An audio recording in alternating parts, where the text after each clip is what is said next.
Wow, I can't believe it. A new Hearts of Iron 4 DLC is on the way. The first part is an autopsy of Hoi4's development over the last few years. The mistakes they've made, the things they're going to learn on, and what they're going to improve in the future. And in the second half, what new features are coming, and what is the newest DLC going to be about. It's an overview. It doesn't dig in deep. Let's scroll down. When you start a brand new book, of course, you always begin with chapter 2. Let's skip to the good part. Okay, I want to give you a roadmap for the next few years, with the usual caveats. As you can see above, the plans are not very specific. They aren't promises, and they don't always work out. Okay, just a summary. This is what we would like to change in future, but making no promises. These will all get done. So what does the future of Hearts of Iron 4 look like? What is next? The South Asian and East Asian is next, with primary focus on Japan and China, and mechanics that will support this narrative. So what is the Pacific War? It's about naval invasions, it's about naval combat,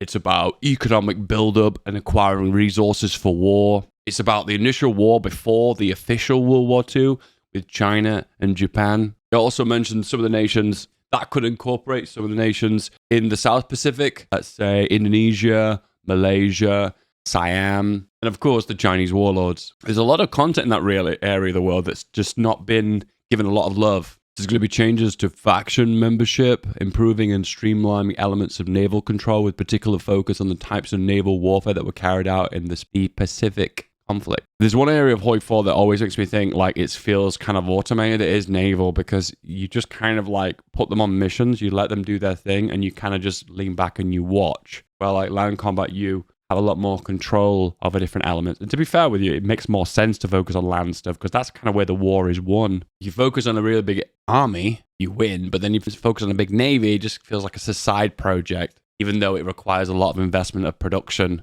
and fuel. Improving the diplomatic landscape. It looks like they're going to look into how diplomacy works in Hearts of Iron 4 and give it a new lease of life. This reads to me like they're looking into a way of making limited conflict, something the community has asked for a very long time. Every conflict shouldn't turn into World War II, and this whole chestnut of a UK guaranteeing a nation, preventing you from doing your ambitions, has always been a frustrating element of Hoi4. And I always felt it was frustrating for me because I feel like I had to exploit that system to get around it, because I particularly found it frustrating as well. There should be a way of gaining some kind of favors with the allies so they will turn a blind eye in this area of the world. I've always felt it was kind of strange the League of Nations has never really played a major role in this game. I know the League of Nations had a lot of problems, but why can't that be reflected in some kind of game feature and game element, and favors cannot be worked with the League of Nations? Maybe there could be an alternative history scenario where the League of Nations actually worked. Maybe there could be a system where the League of Nations transforms into the United Nations,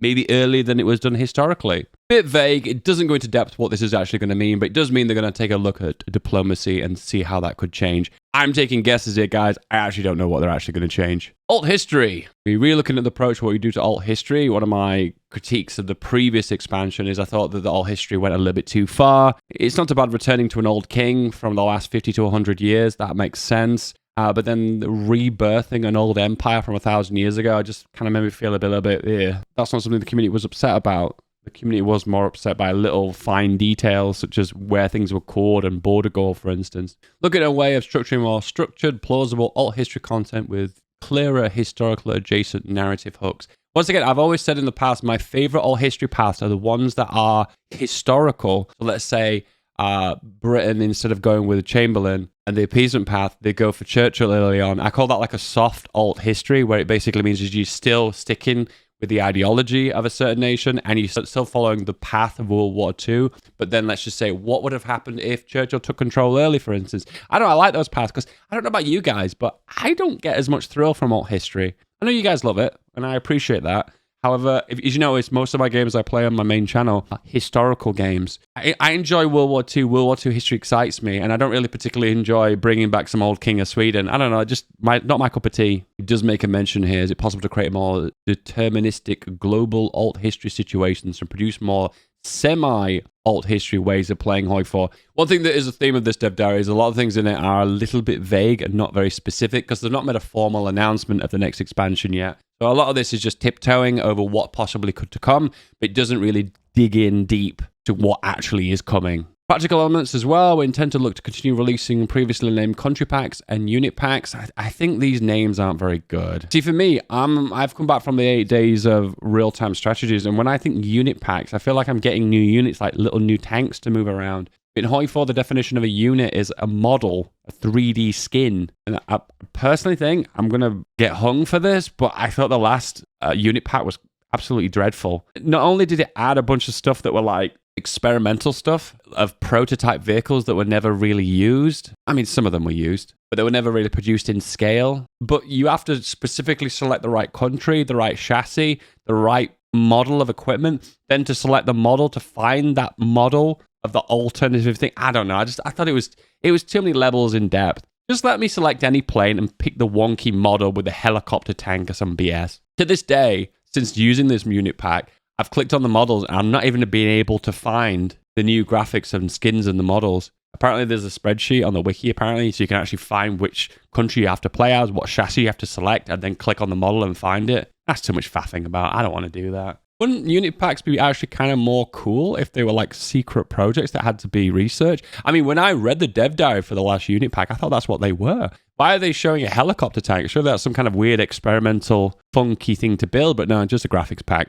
Needs to be clearer what's included and not included and enjoy the scope. Here we go. So this is the path for dev diaries going forward. This is the anniversary week, doing giveaways, and they're doing the community cup. Esports, reinventing the faction dynamics. So it looks to me, are they going to be discussing future improvements, or is this going to be something that's going to be improved quality of life patch? I'm not sure. Looks like look into a dev diary talking about the islands or the oceans of the game, how they're going to be changed. The new fuel, something power. This is going to be, let's take a guess. The new fuel is diplomatic power, right? Influence power. Monarch points. Yeah, monarch diplomacy. This is the new era of blank blank. Anyone going to take a guess of what that possibly could be? The new era of Pacific warfare, naval warfare. I'm taking a guess. The new full is probably influence or diplomacy. I'm taking a guess. I actually don't know. Then we've got July the 3rd, reinventing the faction dynamics part 2. Is this going to be a patch? Is this talking about future development? I'm not sure. New strategies. I'm going to take a guess this is going to be something about factions or diplomacy. I've always said it'd be really, really cool if you could be in a faction with someone like Sweden, Denmark, and you could somehow diplomatically form Scandinavia. You could only do it when the world tension was high, for instance, and when you've got really great relations in a faction. You know, like a way of like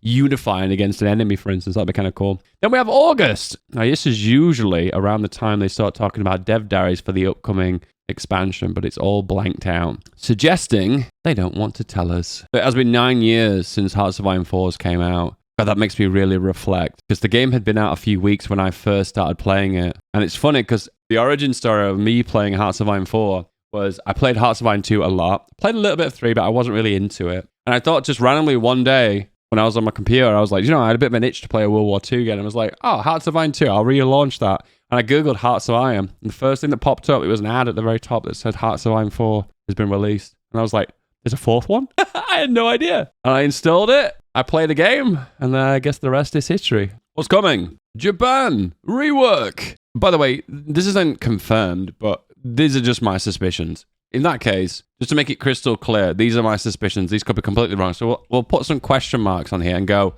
feedback gaming's, guess. Okay, so now it's crystal clear. I do not work for Paradox. I am not affiliated with Paradox. I am just a content creator. And these are completely my guesses. Okay, I'm sorry, guys. I have to remind you guys every single day, I don't work for Paradox, okay? Yep, so I think there's going to be Japan rework is a high possibility. Oh, China rework. I'll be honest with you. I think there's a high chance of a rework for China as well. Potentially also because there's been a bit of controversy with China and the coring of Tibet and whatnot. So I feel like it would be a big surprise if they just completely ignored China. The Kingdom of Siam. Incredibly likely to get a focus tree. But there is a chance this could be held back for a future country pack. I feel a bit on the fence with this one. I feel like this is almost certain, but I don't know. I'm going to go with possibly of a new focus tree. Then there's also the contenders, the British Malaya. I feel like this one's likely as well. And I'll be honest with you, hand on heart, I don't feel that passionate about Malaysia and Indonesia. I think the biggest issue with country packs is I think the community doesn't really have a big passion for some of these nations. One, because of their involvement in World War II was more limited. And I think the player base doesn't really have a lot of fans in these said countries. I'm not saying they're not important. I'm not saying they didn't have an impact on World War II. I'm just saying from a Hoi4 perspective fan base, I just don't feel like there's a lot of passion between them. Philippines, I feel like this is almost a guarantee. This nation has been completely ignored. It's not had any quality of life of any shape or form. I think the Philippines is almost guaranteed. And I feel like there's quite a strong core fan base for Filipinos in Hoi4. I feel like the Philippines is almost like the Turkey of the Pacific. Do you get my vibe here? Does anyone get my comparison there? No? Okay. I'm going to say it now. Armored car, motorized, mechanized, designer. Yeah, I think we've reached the point now that it's definitely coming, because at the end of the day, when you click on this and you've got these old button systems, you can tell it's dated, can't you? So it wouldn't surprise me at some point that they had a full designer for this and a way of customizing motorized, armored cars and mechanized all within one screen, very similar to the tank designer. I feel like we're at that point now. So diplomatic influence points, what do I represent that as? I'm going to represent this as the interventionist focus. This would represent some kind of diplomatic rework and a change the faction system. I wasn't crystal clear from reading the dev diary where this is something that's going to be a free patch that we're going to have leading up to the expansion, or whether this is going to be included in the new DLC. Once again, a lot of the elements they just covered over the surface and they've not really digged in deep yet. So it's just a lot of suspicions. They made a focus that they are changing some of the naval elements, specifically having more naval warfare. So we're going to have to make a note of that. They have made a note, I haven't really covered, that they are going to be looking into doctrines, and they say they're going to rework doctrines. This kind of reminds me a little bit of CK3, where you've got the trait system that hasn't been looked at since release, because these are the same doctrines that have been here from the beginning. Sure, they've been tweaked and adjusted, but they don't really affect the playstyle. And technically, they should affect the playstyle. People just select them because, one has more stats than the other. It becomes a stat game, and it doesn't really become a player style. And it should be more of a style, shouldn't it? People should play differently depending on what doctrine they use. And I think that's the path they want to go down, which I'm all for, by the way. This system has been crying out for an update for a very long time. Land doctrine, rework. Not a lot of details mentioned, but they did mention something about the economic system getting some love and some changes. Once again, not really covered in depth what those represent and what they could be, but they are looking to have an update in future. A few other mentions is mentioned about the breaking the snowballing elements. Doesn't really go into much depth of what that could possibly be. Obviously, they're changing our whole history is going to work, and then obviously changing the definitions of country and unit packs. But I think this is what we're looking for a future expansion for Hoi4.